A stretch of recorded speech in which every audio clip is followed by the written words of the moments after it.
Aqui, Portugal, Moçambique. Este é o programa A Voz de Moçambique. This is Lorenzo Marx Radio for non-stop happy listening for 24 hours right around the clock. Dit is Lorenzo Marx voor aangename luistergenot, wat vanaf Portugal Moçambique reeds staat. Lourenço Marques, quem te deixa cidade, que veneno não sei lhe dar, só sei que terá. Nós na rua encontrávamos pessoas vestidas das mais variadas maneiras, os charis, aquelas cabaias chinesas, aquilo tudo. Tudo isso deu sempre um espírito de uma terra diferente. Em Moçambique não havia apartheid, só que havia era a barreira invisível. De um lado havia a minoria branca. Moçambique não existe e não há nenhum povo que se chame um povo moçambicano. É um território que tem um comprimento que leva aqui da antiga capital e da antiga e atual capital do Maputo à fronteira norte, são cerca de 3.000 quilómetros. É mais ou menos a mesma distância entre Lisboa e Berlim. Dali para cima era a ocupação através do funcionalismo público, o posto administrativo, o posto sanitário, o posto do Correios, mas aquilo tudo... Com muito pouca presença de colónios europeus e com pouquíssimas ou nenhumas infraestruturas, sejam estradas, caminhos de ferro, pontes, pistas de aviação e localidades.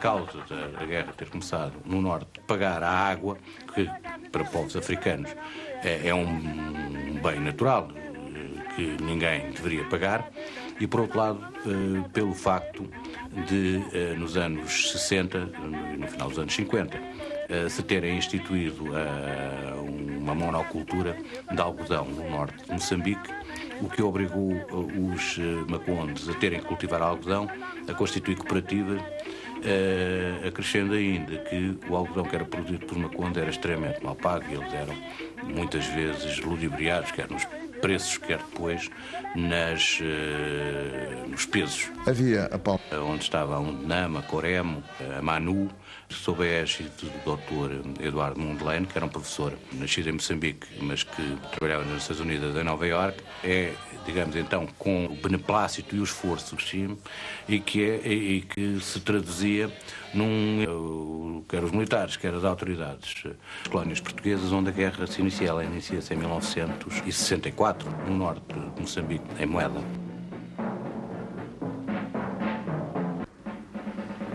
Lá que estava um assento de batalhão, um subsector, um aeródromo de base, tudo o apoio logístico, a única unidade de blindados que lá havia, etc. Portanto, tudo girava ali à volta daquela base, porque era realmente um ponto de encontro de linhas de comunicações e as coisas circulavam todas de lá e para lá.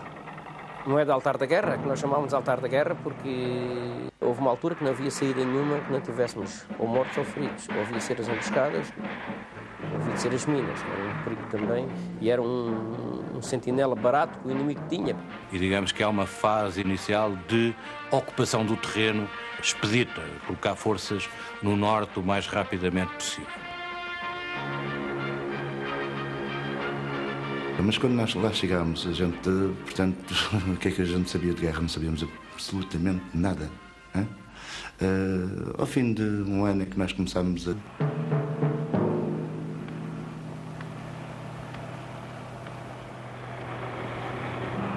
A guerra de guerrilhas centrava-se, portanto, a típica guerra de guerrilha.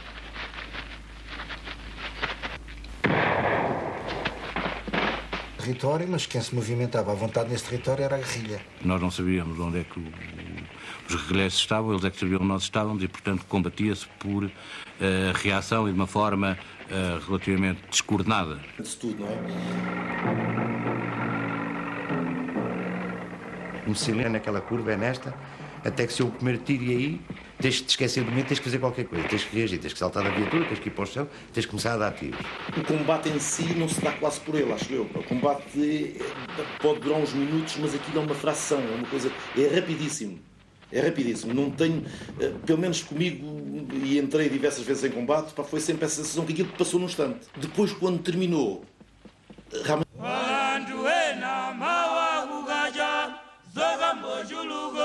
No aspecto populacional, variava muito. E criaram-se grandes altimentos com milhares de...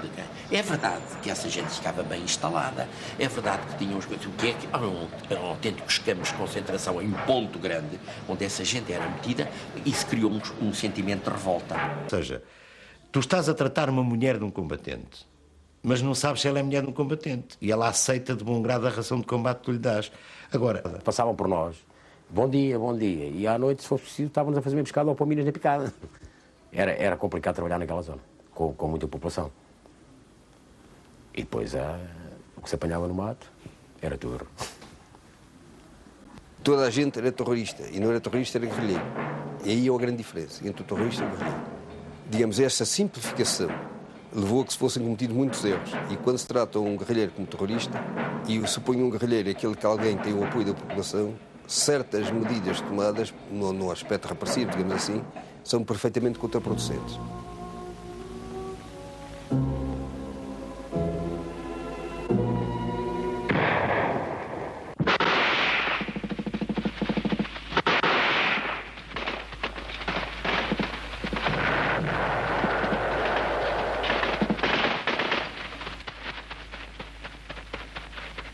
O grande esforço intenso passou a ser feito por tropas especiais. A necessidade da ocupação de certos locais isolados obriga muitas vezes as tropas a viverem em instalações onde as nossas tradicionais qualidades de adaptação e improvisação são postas à prova.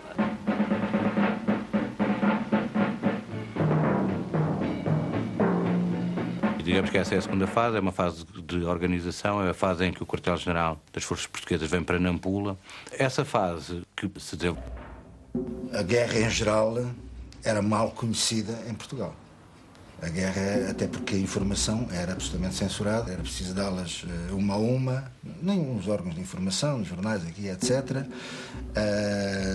Não havia... Digamos que a política externa de Moçambique e as relações de Moçambique com os países vizinhos, com a África do Sul, com a Rodésia e com o Malawi, chegou a criar milícias e a comandar milícias e viu morrer soldados deles e matou africanos, ele mesmo disse isso.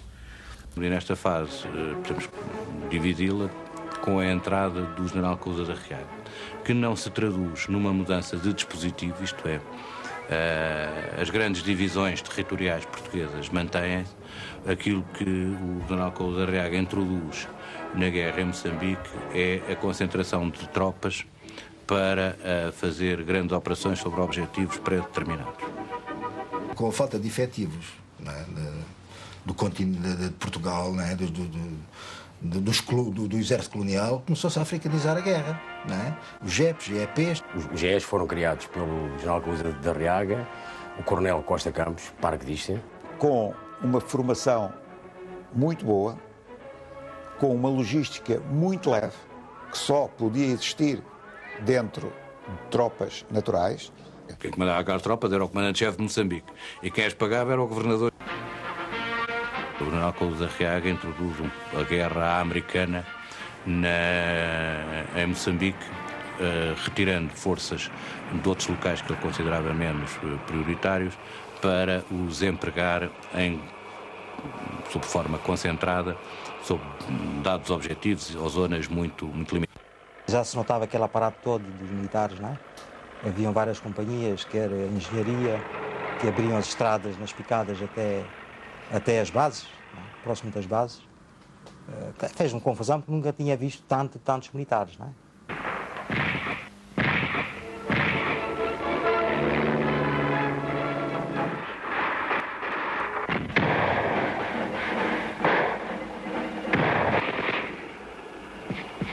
O general Cousa da Riaga convidou-me para ir a Moçambique e integrei-me.